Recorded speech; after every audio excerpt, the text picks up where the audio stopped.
വിശുദ്ധ യാക്കോബ് എഴുതിയ ലേഖനം 5-ാം അധ്യായം 13 മുതൽ 20 വരെയുള്ള വാക്യങ്ങൾ.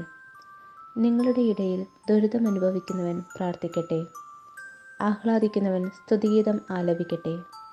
നിങ്ങളിൽ ആരെങ്കിലും രോഗിയാണെങ്കിൽ അവൻ സഭയിലെ ശ്രേഷ്ഠന്മാരെ വിളിക്കട്ടെ. അവർ കർത്താവിൻ്റെ നാമത്തിൽ അവനെ തൈലാഭിഷേകം ചെയ്ത് അവന് വേണ്ടി പ്രാർത്ഥിക്കട്ടെ. വിശ്വാസത്തോടെയുള്ള പ്രാർത്ഥന രോഗിയെ സുഖപ്പെടുത്തും. കർത്താവ് അവനെ എഴുന്നേൽപ്പിക്കും. അവൻ പാപങ്ങൾ ചെയ്തിട്ടുണ്ടെങ്കിൽ അവിടുന്ന് അവന് മാപ്പ് നൽകും. നിങ്ങൾ സൗഖ്യം പ്രാപിക്കാനായി പരസ്പരം പാപങ്ങൾ ഏറ്റുപറയുകയും പ്രാർത്ഥിക്കുകയും ചെയ്യുവിൻ. നീതിമാന്റെ പ്രാർത്ഥന വളരെ ശക്തിയുള്ളതും ഫലദായകവുമാണ്. ഏലിയ നമ്മെപ്പോലുള്ള ഒരു മനുഷ്യനായിരുന്നു. മഴ പെയ്യാതിരിക്കാൻ അവൻ തീക്ഷ്ണതയോടെ പ്രാർത്ഥിച്ചു. ഫലമോ 3 വർഷവും 6 മാസവും ഭൂമിയിൽ മഴ പെയ്തില്ല. വീണ്ടും അവൻ പ്രാർത്ഥിച്ചു. അപ്പോൾ ആകാശം മഴ നൽകുകയും ഭൂമി ഫലങ്ങൾ പുറപ്പെടുവിക്കുകയും ചെയ്തു. എൻ്റെ സഹോദരരെ, നിങ്ങളിൽ ഒരാൾ സത്യത്തിൽ നിന്ന് വ്യതിചലിക്കുകയും അവനെ വേറൊരാൾ തിരിച്ചു കൊണ്ടുവരികയും ചെയ്യുന്നെങ്കിൽ, പാപിയെ തെറ്റായ മാർഗത്തിൽ നിന്ന് പിന്തിരിക്കുന്നവൻ തൻ്റെ ആത്മാവിനെ മരണത്തിൽ നിന്ന് രക്ഷിക്കുകയും തൻ്റെ നിരവധിയായ പാപങ്ങൾ തുടച്ചു മാറ്റുകയും ചെയ്യുന്നുവെന്ന് നിങ്ങൾ അറിഞ്ഞുകൊള്ളുവിൻ. ദൈവവചനമാണ് നാം കേട്ടത്. വിശുദ്ധ ലൂക്കാ എഴുതിയ സുവിശേഷം 5-ാം അധ്യായം 17 മുതൽ 26 വരെയുള്ള വാക്യങ്ങൾ.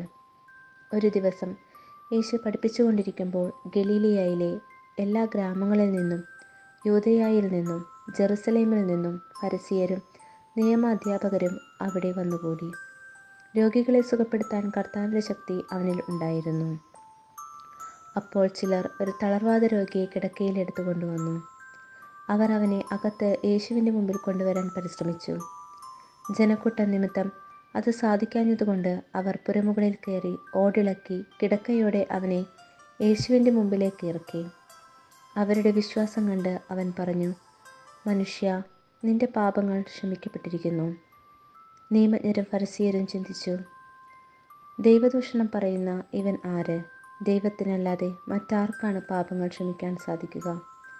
അവരുടെ വിചാരം മനസ്സിലാക്കി യേശു അവരോട് പറഞ്ഞു, എന്തുകൊണ്ടാണ് നിങ്ങൾ ഇങ്ങനെ ഹൃദയത്തിൽ ചോദിക്കുന്നത്?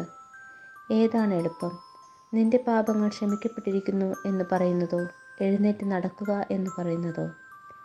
ഭൂമികയിൽ പാപങ്ങൾ ക്ഷമിക്കാൻ മനുഷ്യപുത്രന് അധികാരമുണ്ട് എന്ന് നിങ്ങൾ അറിയേണ്ടതിന് യേശു തളർവാദ രോഗിയോട് പറഞ്ഞു, ഞാൻ നിന്നോട് പറയുന്നു, എഴുന്നേറ്റ് കിടക്കയും എടുത്ത് വീട്ടിലേക്ക് പോവുക.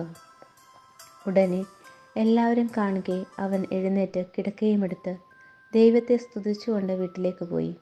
എല്ലാവരും വിസ്മയഭരിതരായി ദൈവത്തെ മഹത്വപ്പെടുത്തി. അവർ സംഭ്രമത്തോടെ പറഞ്ഞു, അസാധാരണ സംഭവങ്ങൾ ഇന്ന് നാം കണ്ടിരിക്കുന്നു. ദൈവവചനമാണ് നാം കേട്ടത്.